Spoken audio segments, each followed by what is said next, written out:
ఓం శ్రీ మాత్రే నమః. ఓం గురుభ్యో నమః. ఓం శ్రీకృష్ణాయ నమః. అందరికీ నమస్కారం అండి.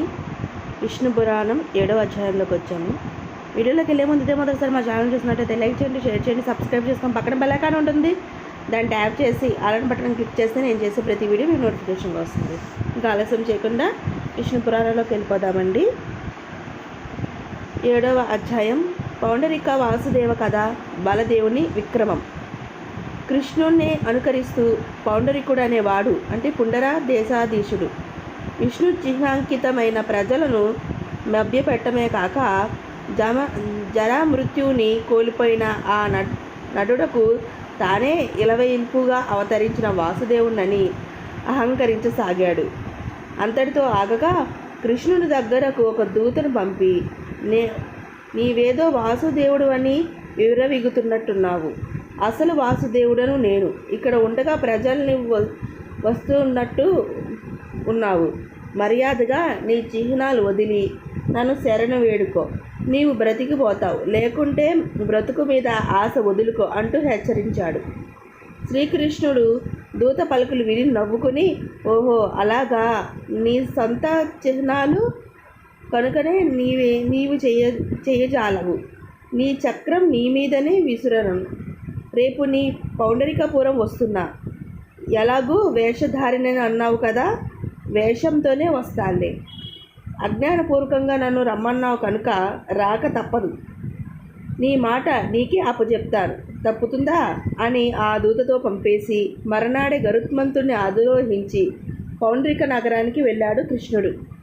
పౌండరికుని సహాయం చేయడానికి అతని మిత్రుడు కాశీరాజు కూడా సంసిద్ధుడుగా ఉన్నాడు. కృతకాంచాలంచనలతో శ్రీకృష్ణుడు అనుకరిస్తూ హరికి ఎదురుగా నడిచాడు.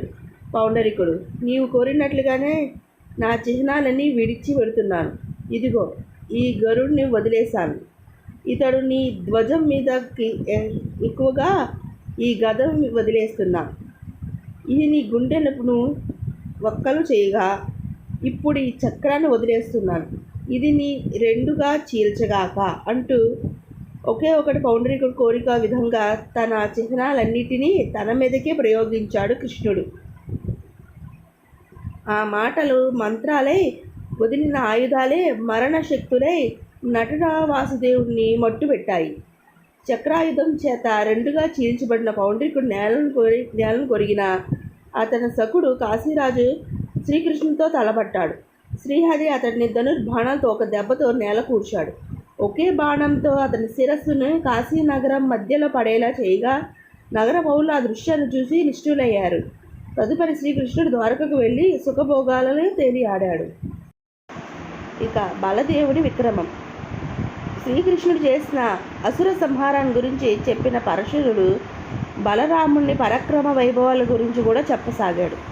దుర్యోధని కుమార్తెకు స్వయంవరాన్ని ప్రకటించిన తరుణంలో జాంబవదాసుడైన సాంబుడు ఆమెను అంతఃపురం నుంచి అపహరించాడు. ఆ అవమానం భరించలేక ఒక యాదవుడుకు సుక్షత్రియ కన్యను బలవంతంగా చేపట్టడమా అని కోపాద్రికులై దుర్యోధనుడు భీష్మద్రోణ కర్ణాదులతో దండెత్తి వచ్చి సాంబుణ్ణి బంధించేశారు. హస్తినకు తీసుకుపోయారు. యాదవులకు అది తెలిసి దుర్యోధనులతో సంహరించడానికి ఉద్యమించగా, మీరందరూ ఆగండి, నేనొక్కడనే వెళ్ళి వారికి అనునయంగా చెప్పి చూస్తాను. నా మాట వింటే వారికి గురి అని హస్తినాపురానికి ఒంటరిగా పయనమయ్యాడు బలరాముడు. కార్యార్థి వచ్చినందున నగరం లోపలికి వెళ్లకుండా ఒక తోటలో బస చేశాడు. బలరాముడు ఆగమ వార్త తెలిసి దుర్యోధనుడు అగ్యము ఫల పుష్పాలు ఒక గోవును బలరామునికి నివేదించారు. అవి సాదరంగా స్వీకరించి వచ్చిన వారితో సాంబును విడిచిపెట్టమని ఉగ్రసేనుని ఆజ్ఞాని చెప్పగా బలరాముడు బలరాముడు దుర్యోధనుల మాట విని మండిపడ్డాడు. యాదవులంటే రాజారథ లేని వాళ్ళని ఆది నుంచి ఒక తెలియని భావం. ఉన్న బలహీనక దేశాలలో కౌరవులు ఏమిటిది బలరామ? కురువంశ రాజులతో యాదవులు మాట్లాడవలసిన తీరు ఇలాగేనా? ఉగ్రసేనుడే కౌరవులకు శాసించేంత వాడయ్యాడా? చాలు చాలు, నీవు వచ్చిన దారినే వెళ్ళు, లేదు మానుకో. నీవంటే మాకు ఎంతో ఇంకా గౌరవం ఉంది. సాంబుడిది దృష్టిష్టితం ఉగ్రసేనుడితో అడిగిన నీవు చెప్పిన సాంబుడు విడవము. సంయుక్తం భోజనాలతో మిమ్మల్ని సత్కరించినందుకు మా పట్ల చూపిన మర్యాద చాలు. మీపై మాకు గల ప్రేమ చేత నీతిని గమనించని పొరపాటు మాది. బలరామ, నీకిప్పుడు ఇచ్చిన అద్యం నీపై మాకున్న అనురాగం చేత ఇవ్వబడినది, అంతేగాని అది మీ కులానికి ఉచితమైనది కాదు అని చెప్పి సాంబును వదిలేదే లేదని ఖరాఖండిగా తెలిసి చెప్పారు కురువంశీయులు. ఆ తిరస్కార వచనాలకు కర్ణ కఠోరంగా వారి పలికిన పాటలకు కదిలిపోయాడు బలరాముడు. అంతే, క్రోధం చేత నాగలి పైకెత్తి గొప్ప బలంతో నేలకు దట్టించేసరికి పెను భూకంపం సంఘటనలింత శబ్దం పుట్టింది. ముల్లోకాలు భయంతో కంపించాయి. ఏమి కౌరవులకింత అహంకారమా? మాకు అగ్రహతిగతి విదుకులతో నడుస్తుండగా వీరికి రాజ్యాధికారం సంప్రాప్తించింది. ఉగ్రసేనుని ధిక్కరింతురా. హవిర్భక్తులైన దేవతలకు ఆధిపత్యం వహించే ఇంద్రుణ్ణే తన కనుసన్నుల్లో నెరించిరా. ఎంత కంటకావరము! ఇప్పుడే ఈ భూమి నిష్కారణం చేసి కానీ నేను ఇక్కడికి నుంచి వెళ్ళను. సాంబుణ్ణి ద్వారకాపురికి సతీ సమేతంగా తీసుకువెళ్ళడమో లేదో అశ్విన కౌరవులతో సహా గంగలో కలపడమో జరగాలి అని పలికిన బలరాముడు భూమికి గట్టిగా గుచ్చిన నాగలిని బలంగా పైకెత్తసాగాడు. నాగలి పెడిగించబడింది. బలదేవుడు ఉన్నట్లుగానే తీరవలసిందే. కౌరవులు మచ్చుకైనా మిగిలరు. భీష్మ ద్రోణాదులు బలరాముని అవతారం విశేషం తెలుసు కాబట్టే వెంటనే దుర్యోధనుని పంతాన్ని నివారించి బలదేవుని శాంతింపజేసి, మహావీర, నీ పట్ల జరిగిన అపరాధానికి మన్నించు అంటూ సగౌరవంగా సాంబర్ని సతీ సమేతంగా ద్వారకకు పంపసాగారు. ద్విదుని సంహారం. బలరాముడికి సంబంధించిన మరొక పౌరుష ప్రకటన గాథ చెప్పసాగాడు పరశుడు. మైత్రేయ, వినుము. దేవపక్షానికి విరుది నరకుడు మరణించాడని చెప్పాను కదా. అతని మిత్రుడే ద్వివిధుడు. వానరుడు మహాబలశాలి. మిత్ర సానుభూతి చేత దేవతలపై వైరం పెంచుకున్నవాడు. కృష్ణుడు దేవేంద్రుని ప్రేరణ వల్ల నరకాసురుని చంపిస్తాడా?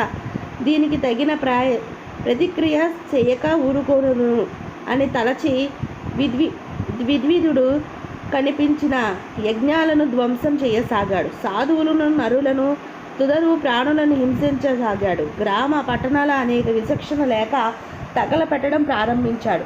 పర్వతాలు నెత్తిపై గ్రామాలపై పడవేయడము, లేదా పర్వతాల్ని తెచ్చి సముద్రంలో పారేయడము, తద్వారా సముద్రం పొంగి ఊళ్ళే మునిగేలా చేయడము పనిగా పెట్టుకున్నాడు.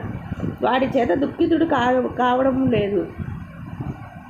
వాడి చేత దుఃఖాన్ని కానివ్వడం లేదు.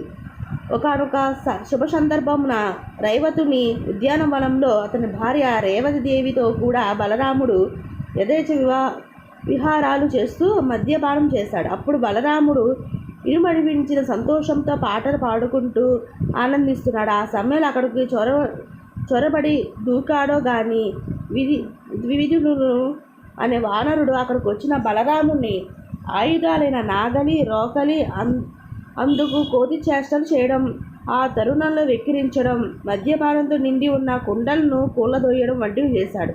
కోతి కదా అని అదిలింపి పంపించేశాడు బలరాముడు.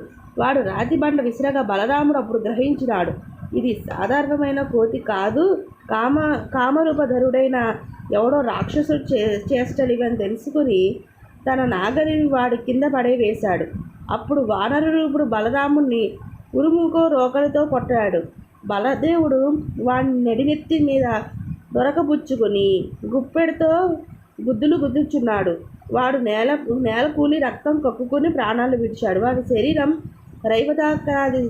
రైవతాకాద్రికేసి బాధగా అది 100 ముక్కలైనది. దేవతల పైనుంచి పుష్పవర్షం కురిపించారు. బలదేవ, నీ విక్రమమంతా సాటి లేనిది. రాక్షస పక్షమునకు ఉపకారి అయిన ఈ వానరుడు నిజంగా రాక్షసుడు కాకపోయినా రాక్షసుల మించి అకృత్యాలు ఎన్నో చేశాడు. చాలా ధ్వంసం చేసి ఈ వానరుడు పరిమార్చిన అందరికీ మేలు కూర్చున్నావు.